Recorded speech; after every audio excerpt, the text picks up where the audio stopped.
एक बूढ़ी माँ की दर्द भरी कहानी। 3 साल हो चुके थे बेटे को अपना घर छोड़कर विदेश में बसे हुए। 3 सालों में बूढ़ी माँ और ज़्यादा बूढ़ी हो गई थी। 75 वर्ष की उम्र में सुलोचना देवी की याददाश्त काफ़ी कमज़ोर होती जा रही थी।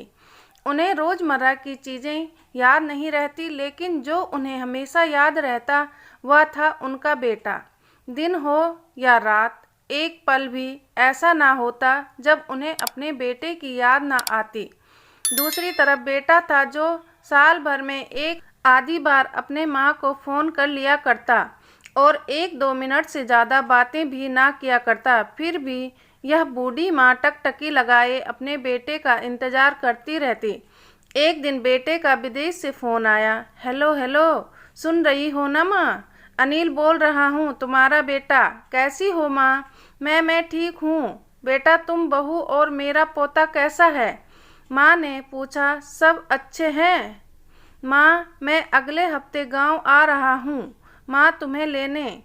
अब हम सब साथ में ही लंदन में रहेंगे। माँ तुम्हारी बहू कह रही थी माँ को यहाँ पर लेकर आओ, बेचारी अकेली वहाँ परेशान होती होगी।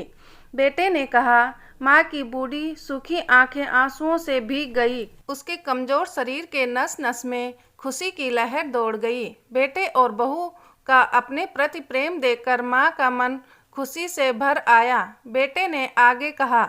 माँ तैयार रहना माँ, मुझे ज़्यादा दिन छुट्टियाँ नहीं हैं।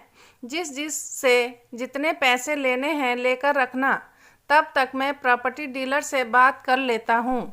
घर के लिए माँ ने पूछा। हाँ माँ, गांव का घर हमें बेच देना पड़ेगा। अब हम साथ में ही रहने वाले हैं, तो वहाँ पर घर रखने का कोई मतलब नहीं है माँ, बेटे ने कहा।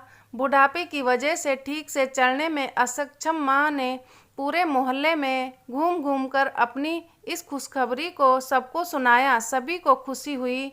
सबको लगा माँ जी के आखिरी दिन अपने परिवार के साथ खुशी से बीत जाएंगे। घर वापस आकर माँ ने अपने घर के कोने कोने को ऐसे देखा जैसे वह अपने दूसरे बेटे को देख रही हो।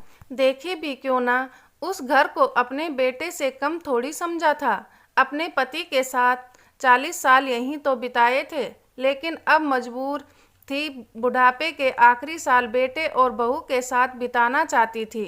दिल पर पत्थर रखकर घर बेचने के लिए माँ तैयार हो गई। आनन फानन में बेटे ने घर को आधे दामों पर बेच दिया। माँ ने ज़्यादा नहीं, लेकिन जिन चीज़ों से दिल लगा था उन चीज़ों को समेटा और बेटे के साथ टैक्सी में बैठकर एयरपोर्ट के लिए चली गई।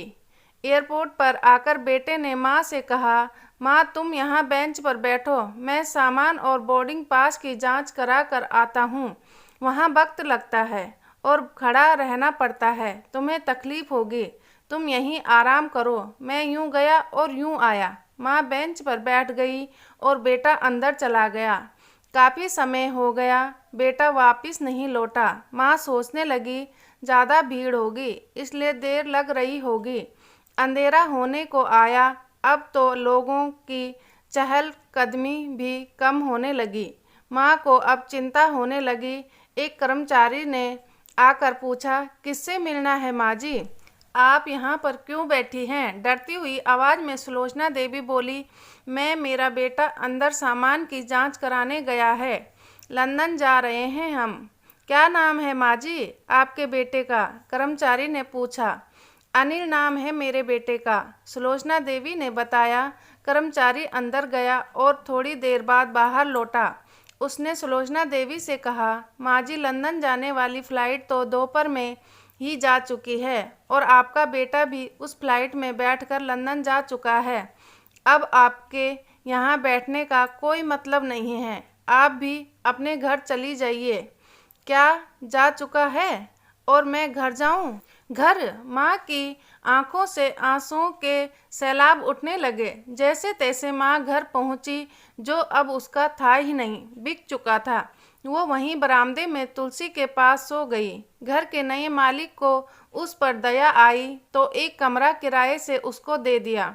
पेंशन के पैसों से खाना और किराए का बंदोबस्त हो जाता था। दिन बीतने लगे। कुछ दिनों बाद घर के नए मालिक ने सुलोचना देवी से कहा, माँ जी, आप अपने रिश्तेदारों के यहाँ पर जाकर क्यों नहीं रहती है? इस उम्र में आपके लिए वहीं अच्छा होगा। अच्छा तो होगा, लेकिन अगर मेरा बेटा वापस आया तो उसका ख्याल कौन रखेगा? मेरा बेटा बहुत भोला है, उसे अपना ख्याल रखना बिल्कुल नहीं आता। मैं कहीं नहीं जाऊंगी, क्या पता कब उसे मेरी जरूरत पड़ जाए, माँ ने कहा। दोस्तों, सच बता रहा हूँ, माँ की ऐसी बातें सुनकर मेरी आंखों में आंसू आ गए। किसी ने सच ही कहा है, पूत कपूत हो सकता है, लेकिन माता कभी कुमाता नहीं होती।